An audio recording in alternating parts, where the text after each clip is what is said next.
Hello बच्चों, स्वागत है आपके इस बहुत ही खास वीडियो में जिसमें मैं आज आपके लिए कोऑर्डिनेट ज्योमेट्री का पार्ट 2 लेकर आया हूं, है ना। तो पिछली वीडियो में मैंने आप लोगों को डिस्टेंस फार्मूला से जुड़े तकरीबन सारे कॉन्सेप्ट बता दिए थे। उससे किस तरीके के सवाल आपके बोर्ड एग्जाम्स में आते हैं, ठीक है। बहुत ही आसान आसान सवाल आते हैं, उसकी चिंता मत करो आप लोग, ठीक है। उसका एक छोटा सा एक रिकैप मैं आपको दे देता हूँ कि मैंने क्या बताया था लास्ट वीडियो में। ओके, चलिए स्टार्ट करते हैं, है ना। तो चैप्टर था हमारा 7, कोऑर्डिनेट ज्योमेट्री। सबको ही पता है चैप्टर का नाम कोऑर्डिनेट ज्योमेट्री था। तो उसमें मैंने आप लोगों को एक कार्टेशियन प्लेन में ये पॉइंट ए और ये दूसरा पॉइंट, इस पॉइंट का नाम दे दिया मैंने ए, इस पॉइंट का नाम दे दिया मैंने बी। इस पॉइंट के कोऑर्डिनेट्स x1 और y1, इस पॉइंट के कोऑर्डिनेट है हमारे x2 और y2, ठीक है। तो ये दो कोऑर्डिनेट्स है दो पॉइंट के। ओके, तो हमने बताया था कि इस लाइन का जो डिस्टेंस है, इस लाइन का डिस्टेंस कितना होगा, है ना। वो मैंने बताया था ए बी, फॉर्मूला बताया था मैंने इसका, ठीक है। फॉर्मूला क्या बताया था मैंने इसका, x2 minus x1 the whole square plus y2 minus y1 the whole square, है ना। और ये किसके लिए बताया था मैंने, 2 डायमेंशन के लिए, है ना। 2 डायमेंशन के लिए 11th क्लास में आप लोगों को जब 3 डायमेंशन का मिलेगा तो वहां पे आप लोगों को ये मिलेगा, है ना। और शायद मैंने ये भी बताया था आप लोगों को कि 2 डायमेंशन के अंदर 4 फेजेस होते हैं, और जब आपका 3 डायमेंशन हो जाएगा 3D का तो उसमें आप लोगों को 8 फेजेस मिलते हैं, है ना। ठीक, तो वो सारी तो बात की बात है। मैंने आप लोगों को ये चीज बताई थी, ठीक है। इसका डेरिवेशन भी बताया था कि ये फॉर्मूला कहाँ से आया, ठीक है। होप सो आप लोगों को याद हो, है ना। नहीं भी याद तो भी कोई जरूरत नहीं है, आपको डेरिवेशन नहीं पूछता एग्जाम में, आपसे सिर्फ और सिर्फ सवाल पूछेगा, है ना। उससे ज्यादा और कुछ नहीं पूछेगा इससे, ठीक है। ओके, तो ये फॉर्मूला मैंने बताया था आप लोगों को, बहुत ही आसान सा फॉर्मूला है, इसमें कुछ भी हार्ड नहीं आता, ठीक है। तो देखो इसमें आप लोगों को 3 चीजें दिख रही होंगी, एक एक्स का कोऑर्डिनेट, एक वाई का कोऑर्डिनेट और एक ये वैल्यू, है ना। तो आपसे बेसिकली इसमें क्या पूछ सकता है, ज्यादा से ज्यादा अगर पूछेगा भी तो देखो, फॉर एग्जाम्पल ओके, मान लो ये एक पॉइंट है 3 और 4, और आपसे बोला गया कि सेंटर से इसकी डिस्टेंस निकालो, सेंटर से डिस्टेंस निकालो इस पॉइंट की। मान लो ये पॉइंट के यहाँ पे है ना, 3 और 4, तो सेंटर से इसकी डिस्टेंस निकालो। तो कैसे निकालोगे, तो सेंटर से निकालना यानी कि यहाँ से, तो यहाँ पे x का कोऑर्डिनेट कितना हो जाएगा और y का कोऑर्डिनेट कितना हो जाएगा, 0,0। तो आपके पास 2 पॉइंट्स आ गए, आप लोग निकाल सकते हो यहाँ से इसकी डिस्टेंस। तो इसकी डिस्टेंस कितनी हो जाएगी, 5 यूनिट्स। आप चाहो तो चेक कर सकते हैं, डिस्टेंस कितनी हो जाएगी, 5 यूनिट्स। बहुत ही आसान था, कुछ भी नहीं है इसमें, इससे ज्यादा आपसे कुछ सवाल नहीं पूछेगा। दूसरा चीज ये पूछ सकता है आप लोगों से कि अगर इन दोनों पॉइंट्स के बीच में 5 यूनिट्स है, ठीक है। मान लो आपसे कितना पूछा कि ये जो पॉइंट है 3,4, ये फर्स्ट क्वाड्रेंट में, सीधी सी बात है, और इससे 5 यूनिट्स पे सेंटर है, तो उसके कोऑर्डिनेट्स कितने होंगे, तो सीधा बता देना आप लोगों को, 0 0। कुछ भी नहीं है इसमें। एक नंबर में ये सवाल भी पूछ सकता है आपसे कि इस पॉइंट की एक्स एक्सिस से कितने डिस्टेंस होगी, एक्स एक्सिस से कितनी डिस्टेंस होगी, इस पॉइंट के एक्स एक्सिस से डिस्टेंस होगी 4 यूनिट्स, है ना। एक्स एक्सिस से डिस्टेंस होगी 4 यूनिट्स। और अगर पूछे वाई एक्सिस से कितनी है, ये हो जाएगा 3 यूनिट्स, है ना। देखो कैसे, समझो बात, फील दे दो, फील दे देते हैं हम आप लोगों को, ठीक है। मान लो 1 2 3 और 4, 1 2 3। तो हमसे पॉइंट का, पॉइंट हमारा कुछ यहाँ पे आएगा 3,4, है ना, यहीं पे आएगा। हमसे पूछा एक्स एक्सिस से डिस्टेंस कितनी है, तो ये वाली है हमारी एक्स एक्सिस। इस पॉइंट की डिस्टेंस कितनी हो गई, ये डिस्टेंस है किस चीज की, ये वाई की डिस्टेंस है ना, ये तो वाई की डिस्टेंस हो गई ये वाली। तो वाई की डिस्टेंस कितनी है, 4। तो एक्स एक्सिस से पूछे तो वाई वाला आंसर होगा, वाई एक्सिस से पूछे तो एक्स वाला कोऑर्डिनेट आंसर होगा। बहुत ही सिंपल है। अब आप लोग मुझे बताओ कि -5 और 4 में वाई एक्सिस की डिस्टेंस कितनी हो जाएगी, इस पॉइंट की वाई एक्सिस से कितनी डिस्टेंस होगी, -5 यूनिट्स नहीं, सिर्फ और सिर्फ 5 यूनिट्स होगी, सिर्फ और सिर्फ 5 यूनिट्स। क्यों माइनस क्यों नहीं आया, जैसा कि मैंने आप लोगों को बताया था कि इस पर्टिकुलर इक्वेशन की value is doesn't equal to 0, sorry doesn't equal to 0 हो सकती है लेकिन नेगेटिव नहीं हो सकती, है ना। मैंने आप लोगों को बताया है नेगेटिव नहीं हो सकती इसकी वैल्यू, ठीक, नेगेटिव नहीं हो सकती तो वो एक डिस्टेंस है इसलिए उसकी वैल्यू नेगेटिव नहीं हो सकती। तो वैसे ही ये भी एक डिस्टेंस ही है ना, एक्स एक्सिस से डिस्टेंस, तो ये नेगेटिव साइन नहीं आएगा। कोऑर्डिनेट कुछ भी हो हमें उससे फर्क नहीं पड़ता, पॉजिटिव हो नेगेटिव हो कोई बात नहीं, लेकिन आंसर में नेगेटिव नहीं आएगा जब आपसे डिस्टेंस पूछा जाए, है ना। अगर आपका डिस्टेंस कभी भी नेगेटिव आ रहा है ना, तो उसका क्या मतलब है कि आप लोगों ने कहीं ना कहीं साइन कन्वेंशन में प्रॉब्लम क्रिएट कर रखी। ठीक है, चलिए बहुत बढ़िया, बात समझ में आई। तो ये छोटा सा रिकैप था उसका। चलो हम लोग आगे बात करते हैं। हमारा जो आज का मेन टॉपिक है, हमारा मेन टॉपिक क्या है अभी बताते हैं आप लोगों को। जैसे आप लोग थंबनेल तो देख के आ ही गए होंगे, उस पर लिख रहा है साफ साफ कि मैं आप लोगों को बताऊंगा सेक्शन फॉर्मूला, सेक्शन फॉर्मूला, है ना। हाँ हाँ, चलो चलो चलो चलो चलो चलो सेक्शन फॉर्मूला बताते हैं। अब देखो सेक्शन फॉर्मूला होता क्या है, देखो सबसे पहले ये देखो, मान लो वही दो पॉइंट्स है हमारे पास ए और बी, वही दो पॉइंट्स है हमारे पास ए और बी, है ना। इस पॉइंट के कोऑर्डिनेट्स है x1 और y1, इसके कोऑर्डिनेट्स है x2 और y2, है ना। ये दो पॉइंट्स है, इसके कोऑर्डिनेट्स है। अब ये तो जरूरी नहीं कि इन दोनों इस लाइन के बीच में कोई भी और कोऑर्डिनेट ना हो, ऐसा तो हो नहीं सकता। मान लो इनके सेंटर में नहीं कह रहा मैं, कहने का मतलब बिटवीन मतलब ए और बी के बीच में कहीं, ए और बी के बीच में कहीं कोई एक पॉइंट है, मान लो यहां, इसको नाम दे दिया मैंने पी, है ना। कोई भी बीच में कहीं भी पॉइंट है, मैं ये नहीं कह रहा कि वो सेंटर में ही है ना, कहीं बीच में एक पॉइंट है हमारे पास, ठीक, और इस पॉइंट के कोऑर्डिनेट्स हमारे एक्स और वाई, ठीक। तो अब हमें बताना है कि ये जो पॉइंट है इस लाइन को किस रेशियो में डिवाइड कर रहा है, ठीक है, किस रेशियो में डिवाइड कर रहा है। तो मान लो रेशियो हमने मान लिया m रेशियो n, है ना, रेशियो हमने मान लिया m रेशियो n, ठीक। और हमने पता है रेशियो पता है हमने, ये दोनों के दोनों कोऑर्डिनेट्स पता है हमने, और हमने बीच वाला कोऑर्डिनेट निकालना है। या कभी कभी ऐसा भी हो सकता है कि हमें बीच के पॉइंट्स पता है, यानी बीच का कोऑर्डिनेट पता है और रेशियो निकालना है ना। तो इस समस्या को सॉल्व करने के लिए, यानी कि अगर बीच में कोई एक पॉइंट है तो वो किस रेशियो में उन दोनों लाइंस को डिवाइड करता है, कट नहीं करता, डिवाइड करता है, ठीक। कट करने का मतलब दूसरा हो गया और डिवाइड करने का मतलब दूसरा हो गया, ठीक। तो हमने यही चीज पता करनी है सेक्शन फॉर्मूला की मदद से। तो सेक्शन फॉर्मूला बेसिकली होता क्या है, m x2 plus n x1 upon m plus n, comma यहाँ पे नहीं आएगा वेरी सॉरी, ठीक है, और m y2 plus n y1 upon m plus n, ठीक है। तो ये होता है फॉर्मूला, किस चीज का फॉर्मूला होता है, ये बीच के पॉइंट्स निकालने का। ये वाला x को कोऑर्डिनेट करता है और ये वाला y को कोऑर्डिनेट करता है, यानी कि इक्वेट करने की मदद करता है।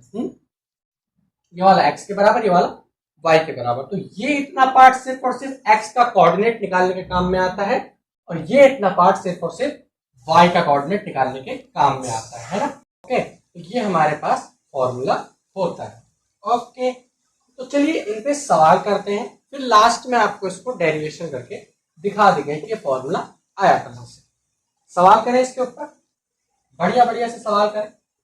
चलो एक सिंपल सा सवाल लेते हैं पहले, उसके बाद थोड़े से अच्छे सवाल। चलो एक सिंपल सा सवाल लेते हैं, बहुत ही आसान हलवा सा सवाल बिल्कुल। तो वही दो पॉइंट्स हैं ए और बी, और कोऑर्डिनेट है हमारे पास 5,4 एंड 2,3।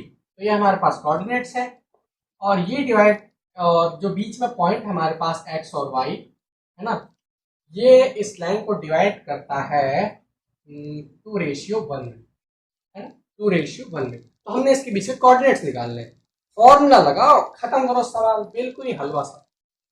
तो करते हैं 4 + 5/3, है ना, 4 + 5/3 एंड 4 + 5 6 + 4/3। तो हमारे पास कोऑर्डिनेट्स कितने आ गए, 9/3 का मतलब 3 और 10/3 का मतलब 10/, तो दिस इज द कोऑर्डिनेट। ये वाली x की वैल्यू, ये वाली y की वैल्यू, x की वैल्यू 3, इसकी वैल्यू 10/3, ये 10/3 का मतलब कितना होगा 3.33 है ना। तो 3.33 बीच में कहीं भी जहां पे भी आए, ओके, तो x में भी 3 और y में भी अप्रोक्सीमेट 3 पे ही वैल्यू आएगी, है ना। जैसे मान लो ये कोऑर्डिनेट 1 2 3 1 2 3, तो ये दूसरा वाला y में है, तो ये y में कहीं यहाँ पे कोऑर्डिनेट हो जाएगा ना 4 के आगे। मान लो 4 अगर यहाँ है तो ये कहीं यहाँ पे आपका पॉइंट आ जाएगा, ठीक है। पॉइंट्स कोऑर्डिनेट हो सकते हैं, मतलब सॉरी कोऑर्डिनेट जो है पॉइंट्स में आ सकते हैं, कोई प्रॉब्लम नहीं है, ठीक है। तो सिंपल आपको करना है। अब देखो, मान लो मुझे नहीं पता ये जो रेशियो है वो इतने में डिवाइड हो रहा है, और हमें पॉइंट्स यहाँ से पता चल गए 3,10/3, है ना। ये पॉइंट्स हमें यहाँ से पता चल गए, तो फिर कैसे पॉइंट्स कैसे निकालेंगे अगर रेशियो पता है तो, सॉरी वेरी सॉरी, अगर हमें पॉइंट पता है तो रेशियो कैसे निकालेंगे, है ना। तो पॉइंट्स हमें पता है तो रेशियो निकालते हैं। मान लो इसको डिवाइड करते हैं m रेशियो n में, तो m से यानी कि 2m plus 5n by m plus n, ये तो फॉर्मूला होता है ना। और फिर 3m plus 4n upon m plus n, उसी भी एक को मतलब उसके जैसे ये वाली कंप्लीट वैल्यू x के बराबर होती है, ये वाली कंप्लीट वैल्यू y के बराबर होती है, दोनों में से किसी को भी किसी के भी सामने रख दो, बस इतना ध्यान रखना ये वाला इसके सामने, ये वाला इसके सामने आएगा, बस इतना ध्यान रखना है ना। तो इस वाले पॉइंट्स के सामने ये रख दो, इस वाले के सामने ये रख दो, दोनों में से किसी से भी निकाल सकते हो, दोनों निकाल के दिखाते हैं। सबसे पहले इसके सामने रखेंगे तो ये हो जाएगा 2m plus 5n upon m plus n is equals to कितना हो जाएगा 3, तो ये हो जाएगा 2m plus 5n is equal to 3m plus कितना हो जाएगा, ओके ओके देन मल्टीप्लाई कर लो इसे, 3m प्लस 3n ये हो जाएगा हमारे पास। तो एक काम करो 2m माइनस का 3m is equals to 3n minus 5n, ठीक है। तो ये हो जाएगा माइनस का m is equals to minus का 2n, तो माइनस से माइनस कैंसिल, ये इसका मतलब क्या हो गया m का मतलब 1, तो ये हो जाएगा m by n is equals to 2/1, ठीक है। तो देख लो यहाँ पे 2 लिखा हुआ तो यहाँ 1 लिखा हुआ, वही चीज है, सिंपल, कोई प्रॉब्लम नहीं, वही चीज आएगी आपके सामने निकल के, उसकी कोई प्रॉब्लम नहीं है, ठीक। इस 2 के नीचे हमेशा 1 आता है, ये n इसके नीचे आ जाएगा तो m by n is equal to 2/1, खत्म बात। मतलब एक ही चीज है, मतलब अगर आपको रेशियो पता है तो पॉइंट निकल सकते हैं, पॉइंट पता है तो रेशियो निकल सकते हैं। एक चीज और भी कर सकता है, मान लो ये दे रखा है, ये दे रखा है, ये दोनों रेशियो दे रखे हैं और ये नहीं पता, ऐसा भी हो सकता है कि ये नहीं पता होगा बाकी सारी चीजें पता हो हमें।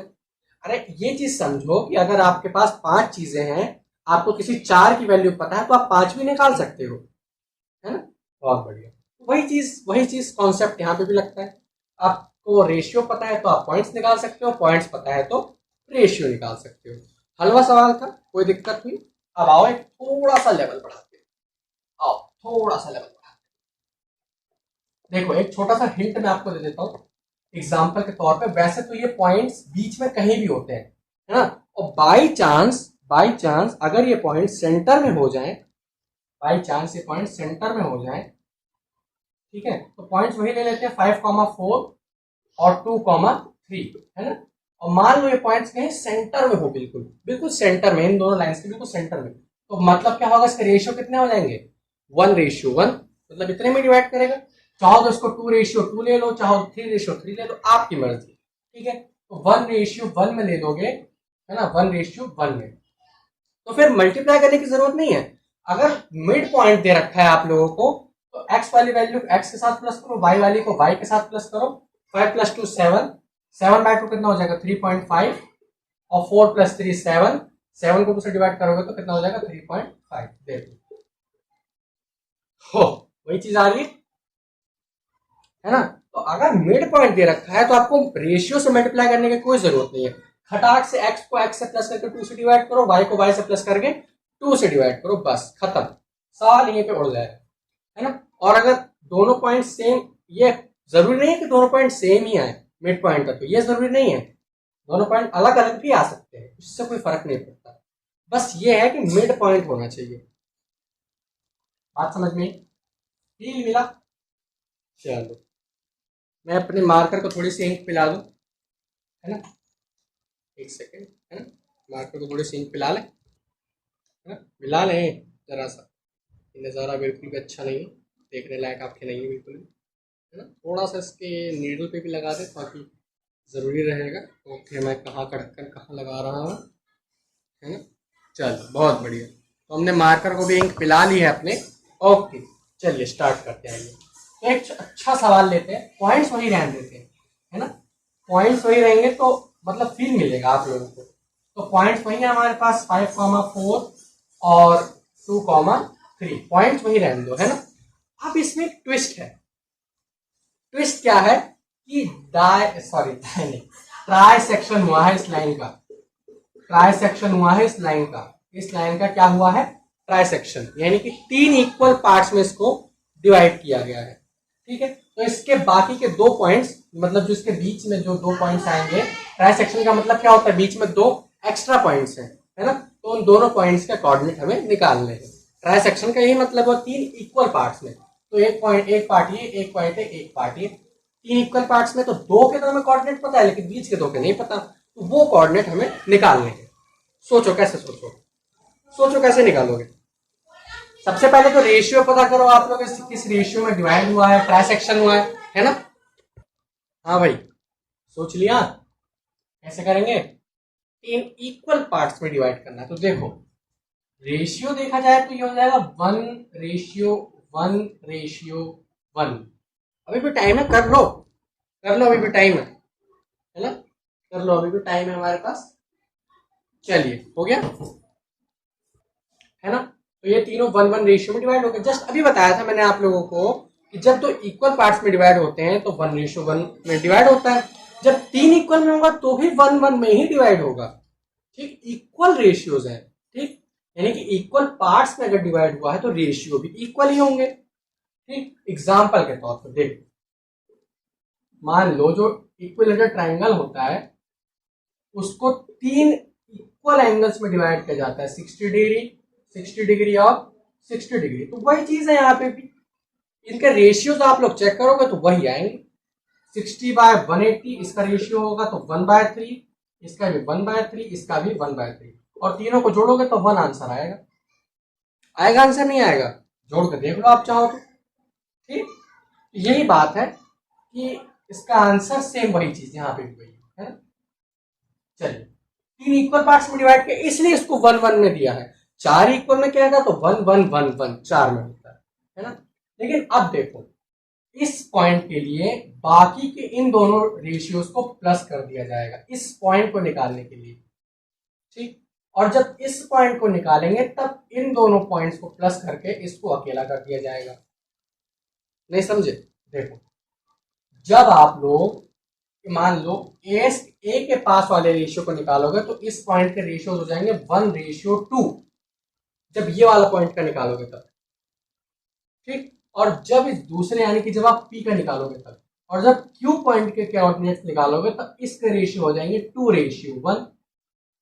नहीं समझे कैसे आया, फिर से समझो। देखो इसका निकालोगे तो इसका इस साइड का यानी कि P से लेकर A तक के जितने भी डिस्टेंस हैं उसके बीच में तो एक ही रेशियो निकलेगा 1, और बाकी के 2 यानी कि हमें इससे और इन दोनों के बीच में पॉइंट निकालना है, तो ये 2 रेशियो हो जाएंगे ना, 1+1 यानी कि 2। सेम चीज जब हम इसका निकालेंगे तो यहाँ पे हमारे पास 2 रेशियो है 1 और 1 यानी कि 2, और तीसरा वाला बचेगा 1। तो जब इस P के निकालोगे तब रेशियो होगा 1:2, और जब Q पॉइंट्स के कोऑर्डिनेट निकालोगे तब रेशियो होगा 2:1। ठीक है, तो ये रेशियो है। अब आपको रेशियो पता है, फटाफट से निकाल लो। तो आप P के निकालते हैं, है ना, तो P के निकालेंगे तो ये कितना हो जाएगा 2 + 10/3 and 2 + 10/3 and 3 + 8, 3 + 8/3, है ना। तो ये हो जाएगा P के कोऑर्डिनेट्स, और Q के निकालोगे तो ये हो जाएगा 2 to 4 + 5/3, है ना, 2 to 4 and 5 and 2 3 6 + 4/3। तो ये देख लो आपके पास 2 कोऑर्डिनेट्स आ गए। देखो अब ये भी चीज देखो आप यहाँ से, क्यू पॉइंट में रेशियो क्या है, मतलब जब आप क्यू पॉइंट निकाले तो रेशियो क्या है, 2:1। इससे पिछला सवाल मैंने आप लोगों को 2:1 में ही दिया था, तो उसका आंसर कितना आया था 3 और 10/3। आपको देख लो आंसर यही आ रहा है। तो ये मतलब होता है ये 2 पॉइंट्स निकालने का तरीका।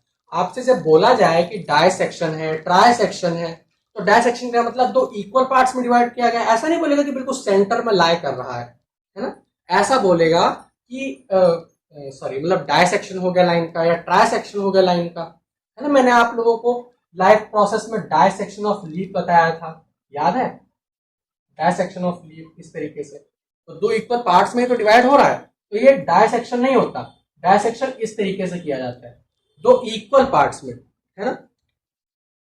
बात समझ में आई, क्वेश्चन समझ में आया, बहुत ही हलवा सा सवाल था। आओ एक सवाल और करते हैं, बहुत ही अच्छा सवाल, बहुत ही अच्छा सवाल है। देखो ये एक पॉइंट है, इस बार क्वेश्चन थोड़ा चेंज करेंगे, अच्छा नहीं लग रहा। ए बी और बीच में कहीं एक पॉइंट है, मैं नहीं कह रहा सेंटर में, कहीं एक पॉइंट है ना?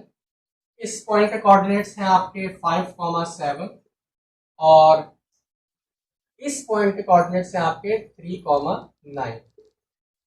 ये 2 पॉइंट्स हैं आपके पास और हमें एक रिलेशन दे रखा है, A P is equals to 3/7 of A B. So this is the relation, है ना, दिस इज द रिलेशन। ठीक, इस रिलेशन की हेल्प से हमने ये रेशियोज, पहले तो रेशियो डिटरमाइन करो फिर ये पॉइंट निकालो। सोचो बहुत बढ़िया सवाल है, ज्यादा बड़ा सवाल नहीं है तो मैक्सिमम 2 नंबर का ही है ना, 2 नंबर का ही अच्छा सवाल है। देखते हैं आप लोग कर पाते हैं या नहीं। हो गया, पॉज करके ट्राई कर लीजिए। हो गया, मैं करूं, मैं करूं, करें, चलो। तो ये ए बी है, इसको इधर ले आओ, तो ये हो जाएगा A P upon A B is equals to 3/7, ऐसा हो जाएगा। तो आप लोग देख सकते हो ए बी की वैल्यू 3 दे रखी है हमें, है ना, ए पी की वैल्यू हमें दे रखी है 3 और कंप्लीट ए बी की वैल्यू है 7, तो 3, तो ये वाला कितना हो जाएगा 4, ये वाला हो जाएगा 4 हमारे पास। ओके, तो ये देखो ए बी की कंप्लीट वैल्यू हमारे पास बी, यानी कि रेशियो का फॉर्मेट हमें दे रखा है ना, कि इस फॉर्म में हमें रेशियोज गिवन है, तो इसका रेशियो कितना हो गया 3:4। अब खत्म कर दो सवाल, नहीं समझ में आया, देखो ये हमें रेशियो दे रखा है इसका इस फॉर्मेट में, है, इस फॉर्मेट में हमें इसका रेशियो गिवन है। ओके, रेशियो गिवन है तो ए बी का कंप्लीट रेशियो 7 है, तो एपी का अगर हमें 3 दे रखा है तो बचा हुआ बीपी का कितना हो जाएगा 4, तो 3:4, खत्म, सवाल खत्म करो जल्दी से। देखो तो ये हो जाएगा 9, इसका आंसर कितना हो जाएगा 9 प्लस 20/7, है ना, 3 3 जा 9, 4 5 जा 20, yes, and the another point is 9 3 जा 27 प्लस 7 4 जा 28 प्लस 7, है ना, तो ये हो जाएगा 29/7 और ये हो जाएगा हमारे पास 8 7 15 का 5 2 4 1 5 7। So these are the ratios 29/7 and 55/7। अब ये मत कहना कि ये रेशियो क्यों है, ऐसा क्यों है, पॉइंट पॉइंट तो कुछ भी आ सकता है, वो हमारे बस में नहीं है, सवाल तो सवाल है ना। तो ये था सिंपल सा सवाल, खत्म, थोड़ा सा कॉन्सेप्ट लगाना था बस, खत्म था सवाल। ठीक है, तो ये था सेक्शन फॉर्मूला, कैसे करते हैं समझ आया। ठीक है, मैं आप लोगों को एक एक क्वेश्चन नहीं करा सकता कि हाँ मैं एनसीईआरटी के सारे क्वेश्चंस कराऊं, लेकिन मैं कुछ ऐसे क्वेश्चंस आप लोगों को बता देता हूं जिसकी हेल्प से आप कंप्लीट सेक्शन फॉर्मूला या कंप्लीट टॉपिक के सवालों को धुआं धुआं कर सकते हो, है ना। ओके, तो एक सवाल और लेते हैं, अच्छा सवाल ले, अच्छा रहने दो, चलो ले लेते हैं आप, अच्छा सवाल ले। इससे पहले जब मैंने वीडियोस मतलब डालना स्टार्ट किया था 10th क्लास की, तब मैंने कुछ चैलेंजिंग क्वेश्चंस में एक क्वेश्चन ये भी डाला था, है ना। तो देखो एक ट्रायंगल, अच्छा चलो ट्रायंगल चैप्टर, ट्रायंगल का जब कॉन्सेप्ट पढ़ा देंगे तब सवाल पूछेंगे आप लोगों से, क्योंकि उसके बिना आप लोगों को उसका फील नहीं मिलेगा, है ना। ट्रायंगल का जब कॉन्सेप्ट आप लोगों को बता देंगे तब। ओके, चलिए तो फिर यहीं पे इस वीडियो को हम करते हैं समाप्त। ओके, तो फिर नेक्स्ट वीडियो में ही हमारा ट्रायंगल का कॉन्सेप्ट आएगा, जो भी है ना। ट्रायंगल का कंप्लीट कॉन्सेप्ट, मतलब उससे रिलेटेड जो भी फॉर्मूलेज हैं, है ना। अच्छा हाँ, फॉर्मूले से याद आया, इस सेक्शन फॉर्मूले का डेरिवेशन भी बताना था, मैं भूल गया। कोई बात नहीं, अगली वीडियो में मैं सेक्शन फॉर्मूले का डेरिवेशन भी आप लोगों को साथ के साथ ही बता दूंगा। ओके, तो आज की वीडियो के लिए बस इतना ही। पढ़ाई करते रहिए। All the very best.